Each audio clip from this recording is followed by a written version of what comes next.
Assalamualaikum warahmatullahi wabarakatuh. Salam LP3I, salam sejahtera. Saya Arenda Finanta, jurusan Computerized Accounting LP3I Banda Aceh tahun ajaran 2021-2022. Pada kesempatan kali ini, saya akan menjelaskan dan membahas tentang laporan keuangan PT Bank BNI Persero beserta rasio-rasio keuangannya. Nah, sebelum kita membahas jauh tentang laporan keuangan PT Bank BNI, kita lihat balik yuk. Kilas balik sejarah Bank BNI. Penasaran? Stay tune terus ya.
Nah, di sela-sela kami menikmati pemandangan malam kota Banda Aceh, kami melewati kantor Bank BSI Cabang Banda Aceh yang dulunya itu adalah kantor BNI 46 Cabang Banda Aceh yang terletak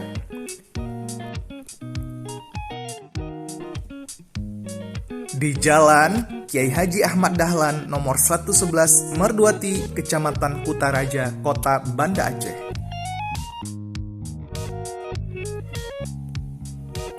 PT Bank Negara Indonesia atau Bank BNI Persero pada awalnya didirikan di Indonesia sebagai bank sentral dengan nama Bank Negara Indonesia berdasarkan peraturan pemerintah pengganti Undang-Undang Nomor 2 tahun 1946 tanggal 5 Juli tahun 1946.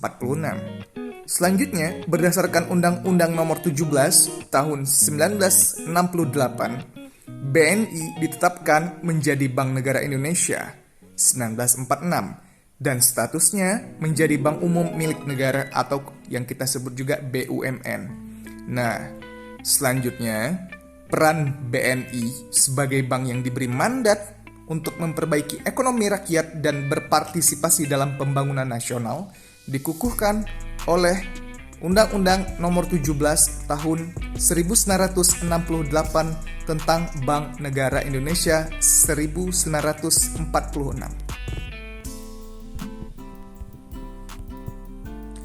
Berdasarkan Peraturan Pemerintah Nomor 19 Tahun 1992, tanggal 29 April 1992, telah dilakukan penyesuaian bentuk hukum BNI menjadi perusahaan perseroan terbatas atau persero. Penyesuaian bentuk hukum menjadi persero dinyatakan dalam Akta Nomor 131 tanggal 31 Juli 1992.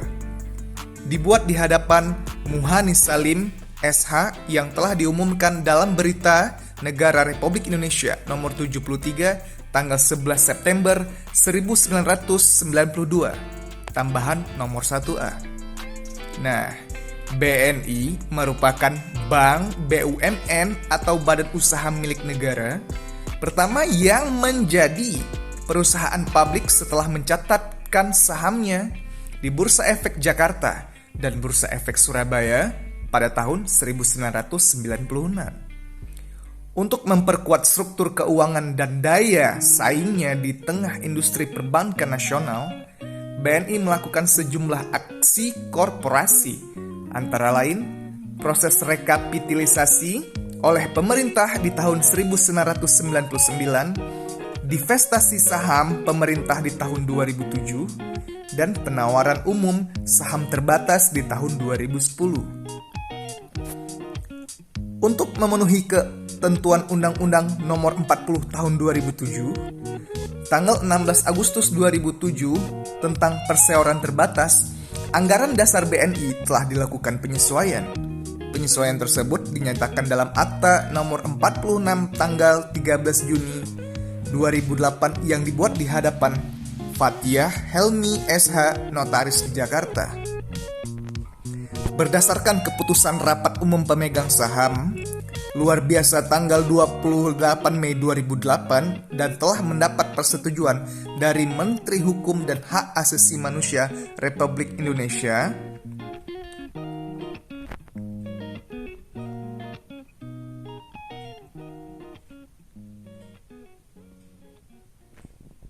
dengan surat keputusan nomor AHU AH 0103 077 6526 tanggal 14 April 2015.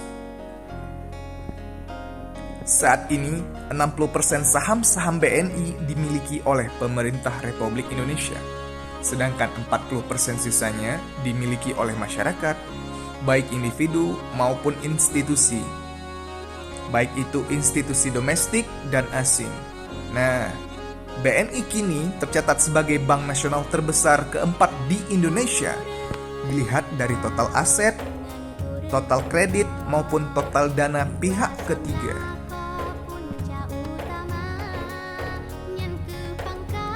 Dalam memberikan layanan finansial secara terpadu, BNI didukung oleh sejumlah perusahaan anak, yakni Bank BNI Syariah, BNI Multifinance, BNI Sekuritas, BNI Life Insurance, dan BNI Remittance.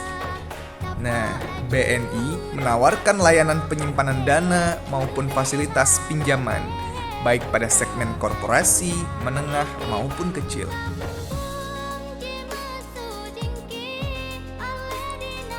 Nah, teman-teman, BNI memiliki cabang ribuan di seluruh Indonesia. Tidak hanya memiliki cabang atau branch di Indonesia, saat ini BNI juga telah memiliki 6 kantor luar negeri loh, yaitu di Singapura, Hong Kong, Tokyo, Seoul, dan New York, serta 1 sub-branch di Osaka dan anak perusahaan di Hong Kong. yaitu BNI Remittance. Nah, setelah membahas mengenai kilas balik BNI di Indonesia, kita pasti timbul pertanyaan, bukan? Di Banda Aceh dan di Aceh, kenapa sih tidak ada lagi kantor BNI yang kita temukan saat ini? Nah, ayo kenapa? Penasaran? Dalam setahun kebelakangan ini, semua bank BNI maupun BRI maupun Mandiri tidak ada lagi di Aceh. Ada yang tahu kenapa sebabnya? Saya kasih waktu 5 detik ya. 1, 2, 3, 4, 5. Ada yang tahu jawabannya? Baik. Nah, jadi begini nih teman-teman. Kenapa sih kita tidak menemukan Bank BNI, Bank BRI, Bank Mandiri? Karena pemerintah Aceh telah mengeluarkan Kanun Nomor 11 Tahun 2018 tentang Lembaga Keuangan Syariah atau LKS. Nah, dengan adanya peraturan tersebut, maka seluruh lembaga keuangan di Aceh harus dikonversikan menjadi syariah atau mengoperasionalkan unit syariahnya. Nah, setelah melalui tahap sosialisasi selama 2 tahun, tepatnya pada bulan Februari tahun 2021 yang lalu, peraturan tersebut mulai diimplementasikan. Bank BSI Syariah baru saja anniversary yang pertama loh. Kita doakan semoga di tahun-tahun berikutnya Bank BSI bisa membangun rakyat, membantu rakyat, membangun negeri untuk lebih baik lagi, membangun Indonesia untuk lebih jaya lagi, dan mengharumkan nama bangsa.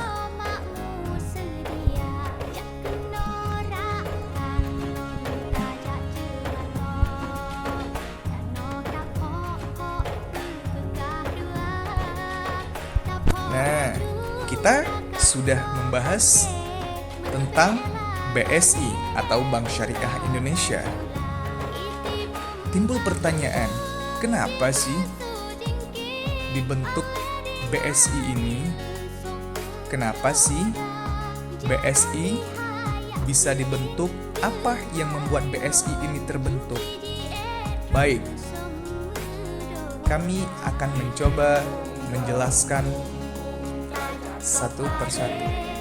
Nah, PT Bank Syariah Indonesia atau yang disingkat dengan BSI adalah bank atau perbankan syariah yang didirikan pada tanggal 1 Februari 2021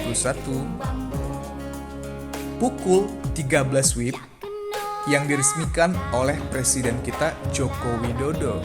Nah, pendirian Bank Syariah Indonesia ini adalah bagian dari upaya dan komitmen pemerintah dalam memajukan ekonomi syariah sebagai pilar baru kekuatan ekonomi nasional yang juga secara jangka panjang akan mendorong Indonesia sebagai salah satu pusat keuangan syariah dunia. Baik, Bank Syariah Indonesia merupakan penggabungan atau merger dari 3 bank BUMN, yaitu PT Bank BRI Syariah, PT Bank BNI Syariah, dan PT Bank Syariah Mandiri. Nah, jadi ada 3 bank nih kawan-kawan yang bergabung membentuk Bank Syariah Indonesia. Dengan merger ini, maka perbankan syariah di Indonesia akan menjadi lebih inovatif, lebih bermanfaat, lebih kuat, sehingga bisa menjadi bagian dari motor pembangunan Indonesia. Itu yang kita harapkan sama-sama sebagai masyarakat Indonesia, khususnya masyarakat Aceh. Semoga itu bisa terwujud. Mari kita doakan bersama-sama. Amin ya robbal alamin. Adapun visi PT Bank Syariah Indonesia ini adalah menjadi salah satu dari 10 bank syariah terbesar berdasarkan kapitalisasi pasar secara global dalam waktu 5 tahun ke depan. Semoga cepat terwujud ya Bank Syariah Indonesia. Amin. Nah, dengan merger ini, maka perbankan syariah di Indonesia harus dan sudah seharusnya bekerja, berinovasi, dan menjadi motor pembangunan Indonesia. Kita doakan yang terbaik untuk Bank Syariah Indonesia. Adapun PT Bank Syariah Indonesia ini berkantor pusat di Jalan Abdul Muiz nomor 24, Jakarta Pusat, DKI Jakarta.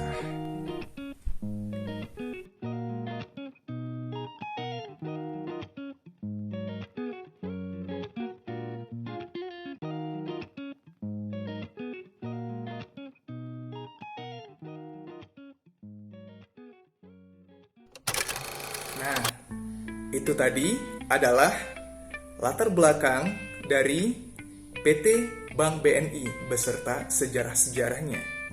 Sangat menarik bukan? Dan menambah informasi kita.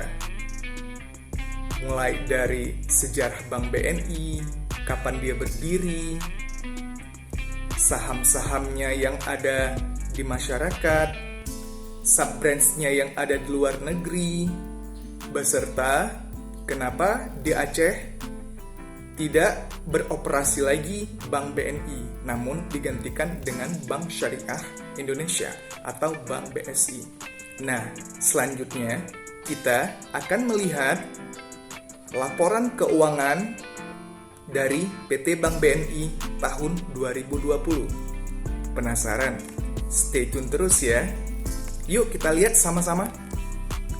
Nah, ini adalah ikhtisar keuangan, laporan posisi keuangan PT Bank Negara Indonesia atau Bank BNI Persero Tbk tahun 2020. Nah, angka-angka di sini sudah diperkecil dalam miliar rupiah. Baik, mari kita lihat satu persatu akun-akun dari laporan posisi keuangan Bank BNI.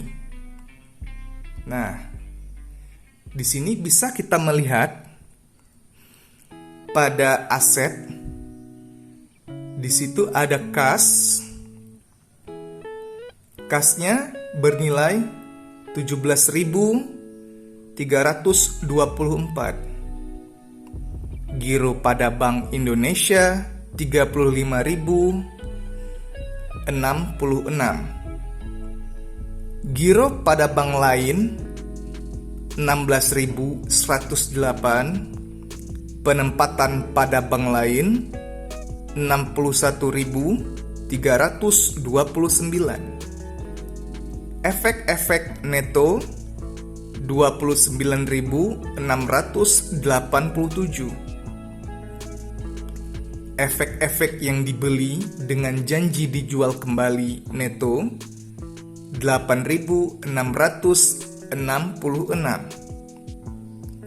Wesel ekspor dan tagihan lainnya neto 17.894. Tagihan akseptasi neto 20.576. Tagihan derivatif neto 1.461. Pinjaman yang diberikan neto 541.979. Obligasi pemerintah 90.659.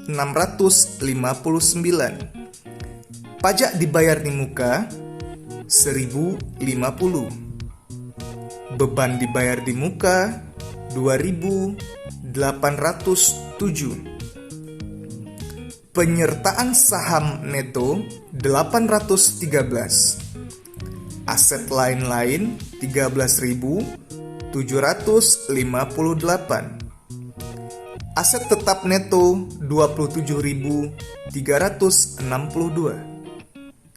Aset pajak tangguhan neto 4.800. Pada total aset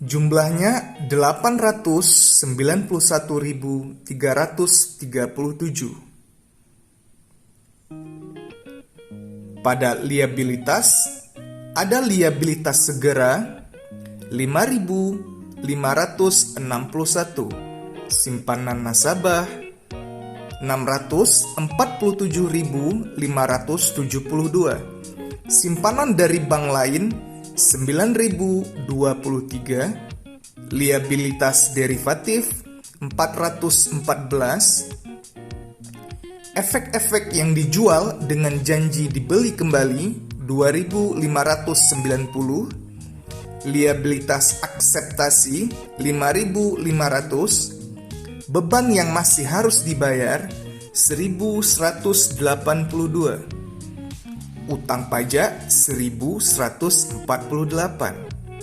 imbalan kerja 6.344, penyisihan 1.422,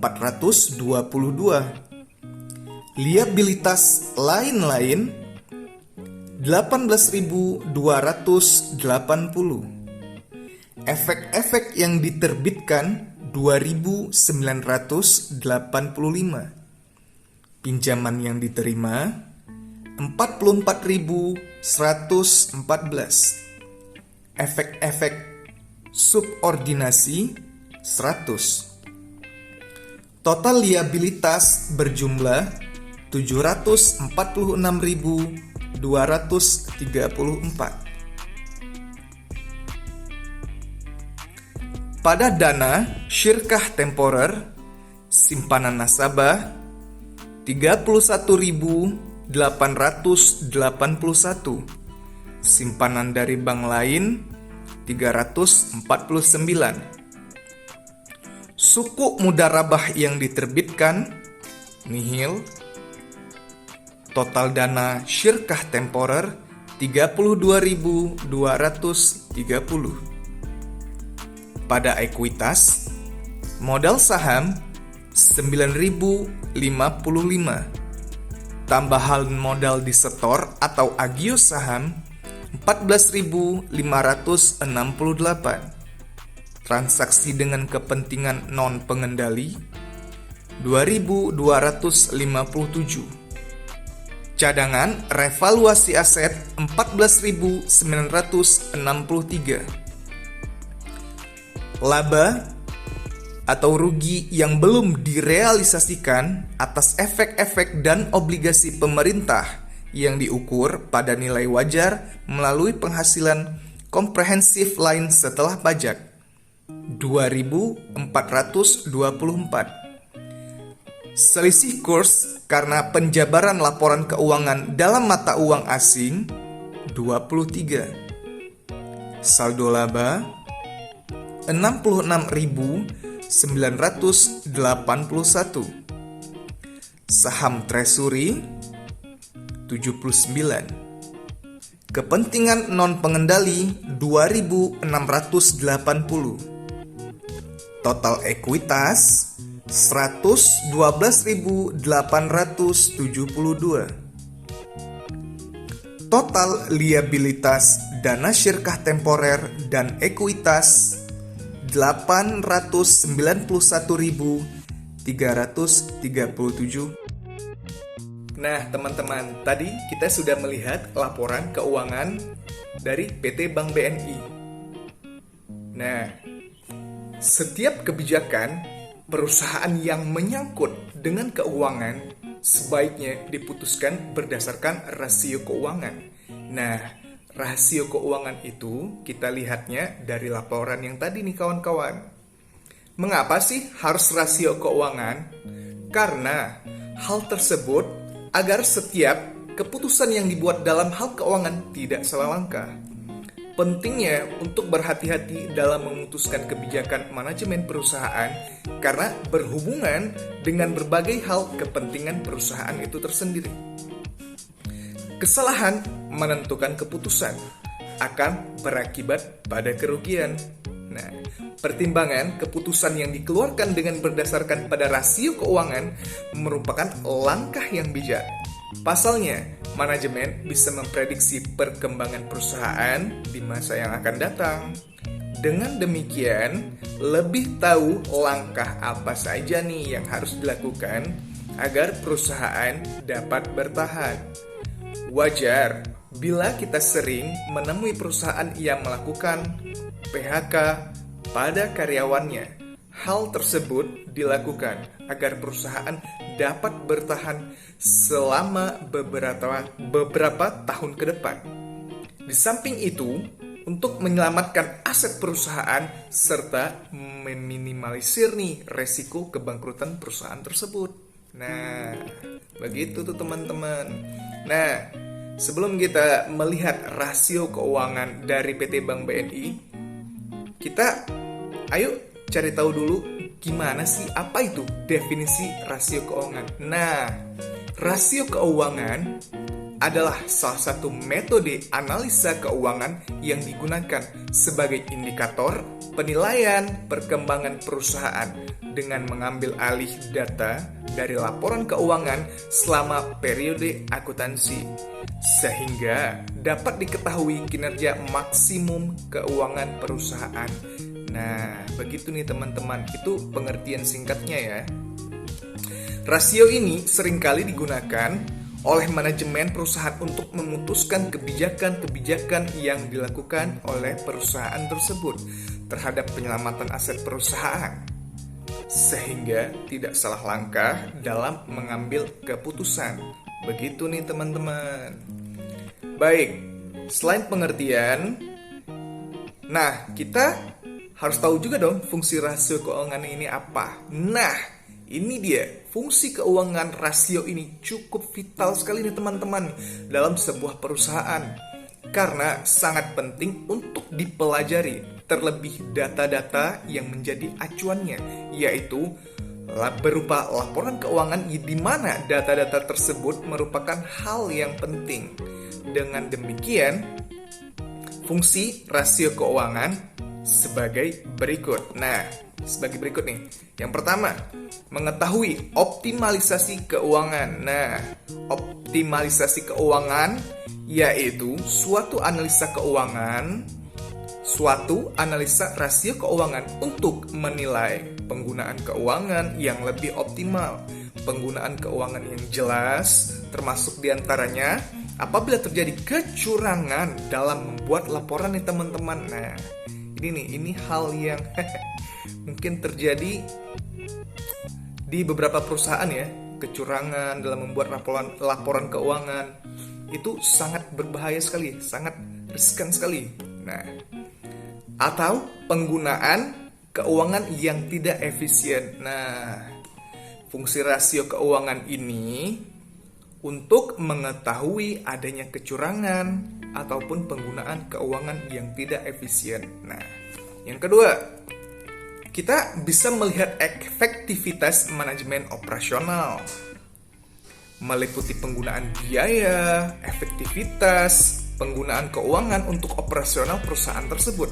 Oleh karena itu, mengacu pada rasio tersebut dapat melihat seberapa efektif sih kinerja manajemen operasional dalam menggunakan biaya untuk kegiatan operasional. Nah, begitu. Selanjutnya, melihat optimalisasi penggunaan aktiva nih teman-teman. Aktiva merupakan hal yang tidak kalah pentingnya untuk dievaluasi mengenai penggunaannya. Besaran aktiva yang dimiliki oleh perusahaan menjadikan bahan pertimbangan manajemen perusahaan untuk memutuskan kebijakan, sehingga dari rasio tersebut bisa diketahui optimalisasi penggunaannya. Nah, begitu. Yang selanjutnya, kita bisa melihat tingkat kesehatan keuangan dalam perusahaan. Kesehatan keuangan perusahaan berarti selalu mendapatkan laba dari setiap bisnis, aktivitas bisnisnya nih teman-teman. Dengan demikian, bisa diketahui tingkat keuangan berdasarkan rasio tersebut. Nah, sehingga dapat dianalisa seberapa lama perusahaan tetap bertahan atau tetap berkembang. Begitu. Nah, selanjutnya menjadi acuan untuk menganalisa kemampuan perusahaan untuk berkembang. Berkembang yang gimana nih? Pengembangan bisnis dilakukan oleh sebuah perusahaan agar perusahaan tersebut dapat terus bertahan. Pengembangan bisnis meliputi pendirian cabang, perluasan wilayah, pemasaran, peluncuran produk baru. Semua itu diperlukan analisa keuangan yang lebih seksama agar tidak terjadi kesalahan dalam pengambilan keputusan. Lagi-lagi keputusan yang salah akan berakibat fatal bagi perusahaan. Nah, itu tadi kita membahas sedikit tentang fungsinya. Sekarang kita membahas jenis rasio keuangan di dalam perusahaan tersebut. Nah, dari jenis-jenis rasio ini ada beberapa jenis yang penting untuk kita ketahui agar penggunaannya bisa tepat sasaran. Nah, yang pertama profitability ratio atau rasio laba nih. Nah, metode ini untuk menganalisa perusahaan seberapa besar sih kapasitas perusahaan tersebut menghasilkan laba dari aktivitas bisnisnya. Yang kedua, liquidity ratio atau rasio hutang jangka pendek. Teknik perhitungan ini untuk menganalisa kapasitas perusahaan untuk melunasi hutang-hutang jangka pendeknya nih teman-teman. Semakin banyak hutang menunjukkan ciri-ciri perusahaan yang tidak sehat. Bahkan besarnya hutang dapat menimbulkan kebangkrutan. Nah, itu dia. Selanjutnya, solvency ratio atau rasio hutang. Nah, metode ini menganalisa kemampuan perusahaan untuk melunasi hutang jangka panjang dan jangka pendek. Kemampuan tersebut sangat penting nih sebagai bahan pertimbangan para investor untuk menanamkan modalnya. Nah, investor nggak mau dong kalau dia lihat keuangannya itu ya lebih banyak utangnya gitu, ataupun utang jangka panjangnya itu numpuk gitu. Nah, begitu. Jadi kalau keuangannya itu sehat, pasti investor akan beramai-ramai untuk menginvest ke perusahaannya. Nah, begitu nih teman-teman. Selanjutnya, activity ratio atau rasio aktivitas. Nah, setiap perusahaan tentunya memiliki aktiva yang dapat digunakan dalam produksi. Oleh sebab itu, adanya analisa activity untuk menganalisa kemampuan perusahaan dalam mengoptimalkan aktivitas yang dimilikinya ini guna menghasilkan laba. Nah, dengan demikian dapat mengetahui efektivitas yang dapat dilakukan dan dapat digunakan. Nah, efektivitas aktiva inilah yang sangat berguna pada rasio aktivitas itu sendiri. Nah, itu dia. Baik, itu tadi beberapa rasio-rasio keuangan, jenis-jenisnya. Nah, selanjutnya kita masuk ke bagian rumus-rumus rasio nih teman-teman. Nah, masing-masing jenis rasio keuangan tersebut ada rumusnya loh. Hal tersebut untuk mempermudah proses analisa keuangan itu sendiri. Ya, untuk menghitungnya harus ada rumus yang untuk mempermudah dalam menganalisa suatu laporan keuangan di perusahaan itu. Nah, pada rasio laba atau ratio of profitability, rumus ini untuk melihat perbandingan laba kotor dengan penjualan nih teman-teman. Semakin besar rasionya, maka semakin sehat pula keuangan dalam perusahaan. Nah, rumusnya itu apa? Persentase laba kotor dibagi dengan penjualan. Nah, itu untuk rumus rasio laba atau rasio profitability. Nah, selain itu, perhitungan rasio menggunakan pendekatan laba operasional ini itu memperbandingkan seberapa besar rasio laba operasional terhadap penjualan. Dapat menggunakan metode ini juga sehingga dapat diketahui efektivitas penjualan terhadap laba operasional. Nah, selanjutnya perhitungan rasio dengan pendekatan bersih nih teman-teman. Setiap penjualan tersebut harus menghasilkan laba dong. Iya kan? Laba bersih merupakan hasil dari penjualan setelah dipotong pajak. Nah, itu dia. Untuk mengetahui rasio laba bersih terhadap penjualan, maka menggunakan metode ini, yaitu laba bersih dibagi dengan penjualan. Nah, itu laba setelah pajak ya teman-teman ya. Nah, selanjutnya perhitungan profitability ratio dengan pendekatan ROA atau Return on Asset. Saya ulangi, Return on Asset. Nah, metode ini untuk mengukur sejauh mana sih kemampuan aset perusahaan yang digunakan untuk menghasilkan laba atau keuntungan perusahaan tersebut.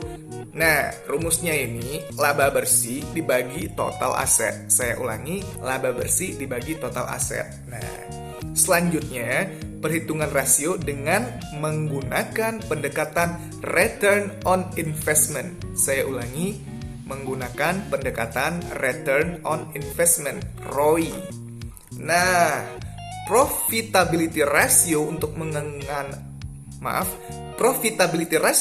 menganalisa kemampuan perusahaan dalam menghasilkan laba terhadap investasi yang akan dilakukan, rumusnya itu laba bersih dibagi dengan nilai investasi.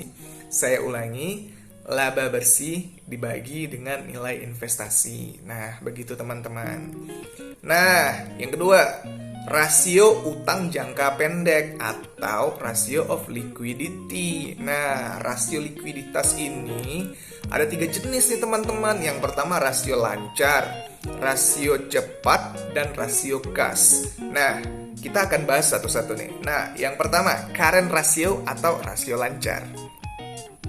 Rumus ini biasanya dipakai untuk menganalisa kemampuan perusahaan untuk membayar kewajiban lancarnya. Nah, untuk membayar kewajiban lancarnya nih teman-teman.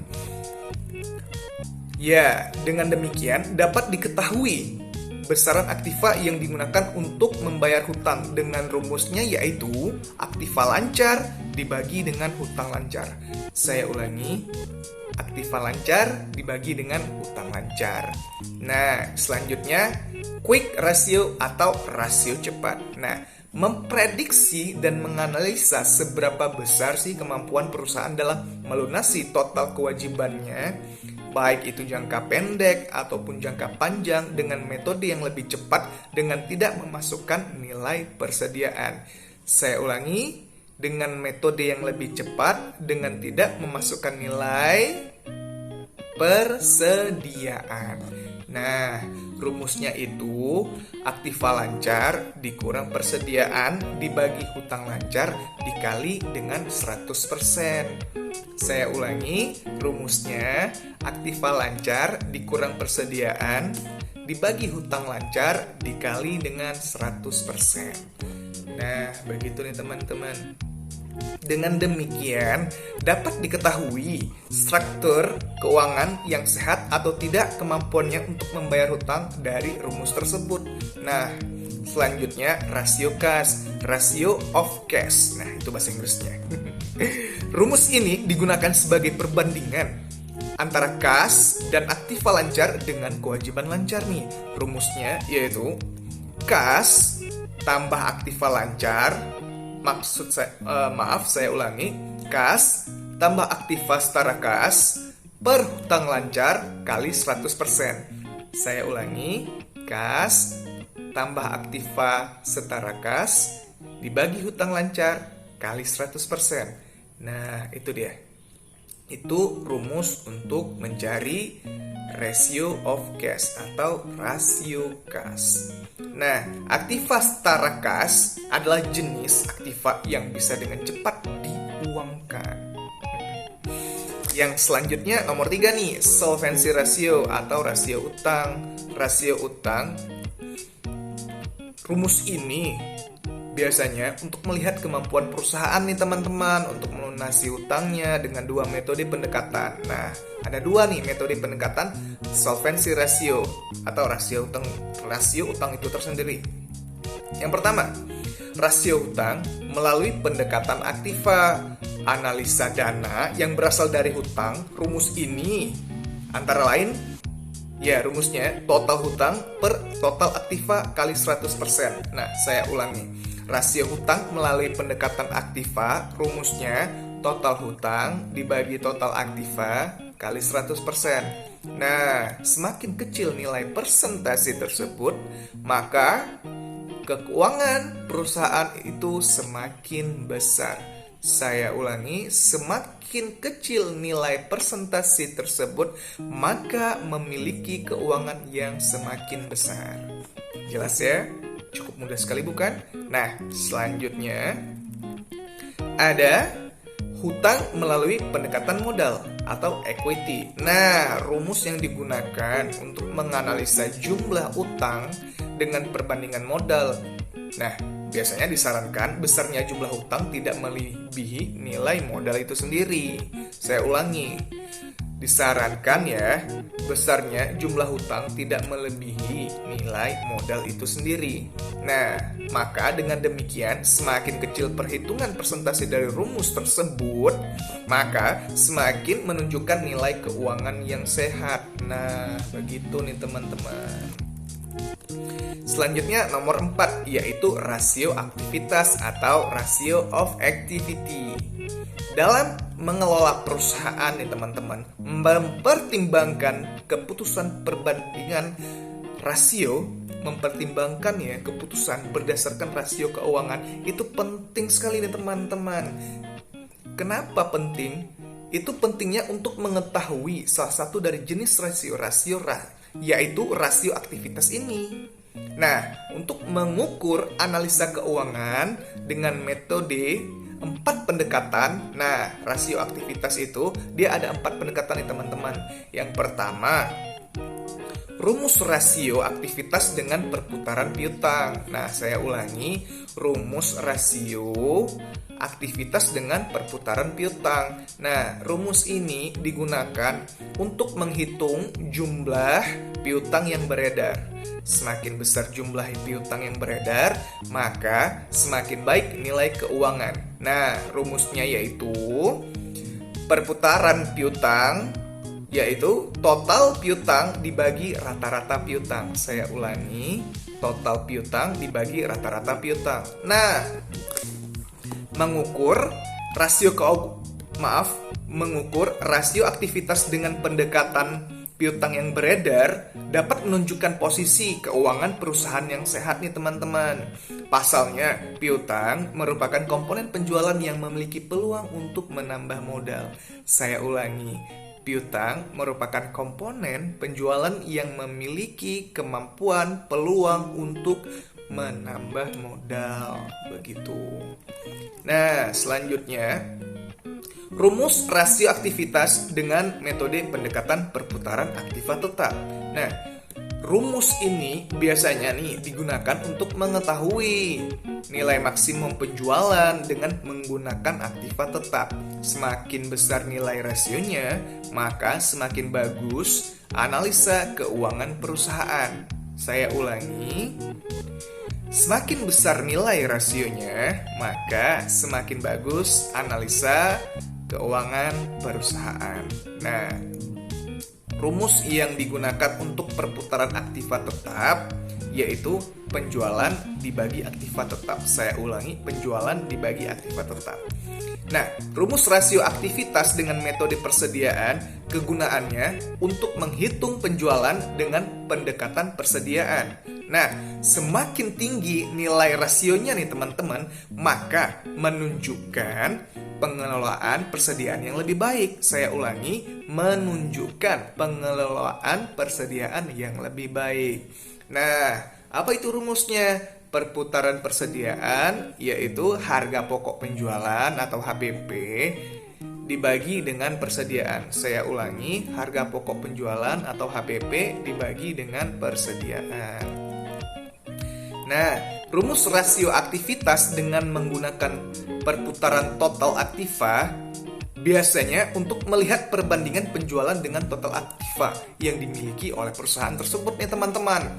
Aktiva yang dimaksud terdiri dari aktiva lancar dan aktiva tetap atau keseluruhan yang dimiliki oleh perusahaan. Nah, biasanya rumus yang digunakan itu penjualan dibagi total aktiva. Saya ulangi, siklus total aktiva, penjualan dibagi dengan total aktiva. Nah, semakin besar nilai rasio yang dihasilkan, maka semakin besar pula dan semakin baik pula lah optimalisasi penjualan dengan menggunakan total aktiva. Nah, begitu nih teman-teman. Nah, dengan demikian pentingnya peranan perhitungan rasio keuangan dalam menyelesaikan keuangan dalam suatu perusahaan. Nah, begitu.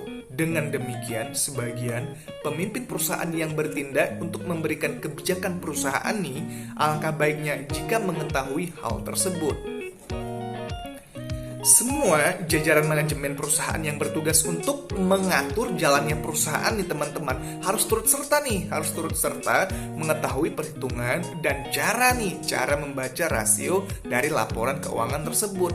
Dengan demikian dapat menentukan apa keputusan, apa kebijakan yang terbaik yang harus diambil untuk memajukan perusahaan, untuk membuat perusahaan itu semakin kuat, untuk mengembangkan bisnis-bisnis perusahaan itu untuk tahap-tahap ke depannya. Nah, begitu nih teman-teman. Selanjutnya, untuk kemudahan menghitung rasio keuangan ini, nah biasanya kemudahan untuk menghitung rasio keuangan ini membuat laporan yang valid dan faktual.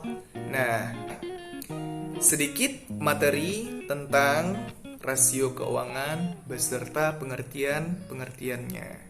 Nah, mungkin hanya ini yang dapat saya sampaikan.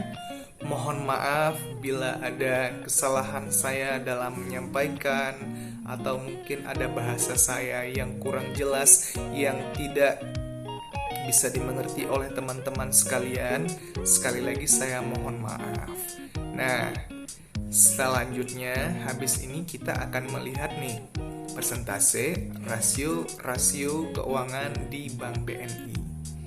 Sekian dari saya Arengga Finanta dari kelas Computerized Accounting LB3I Banda Aceh mengucapkan Assalamualaikum warahmatullahi wabarakatuh.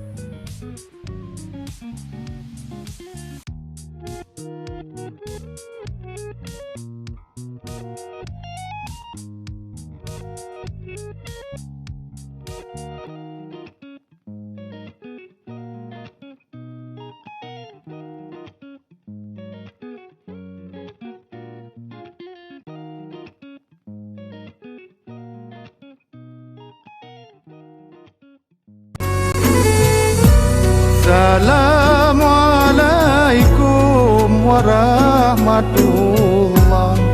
Jaro 12 atu jemalah.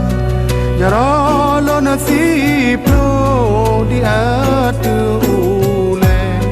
Mengalun lake bakaum dumna.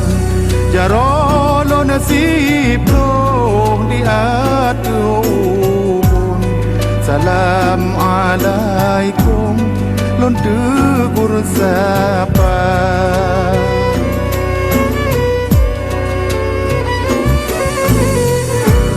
Jaro lon siplong bot si kureng syarat ulon kun tanda mulia.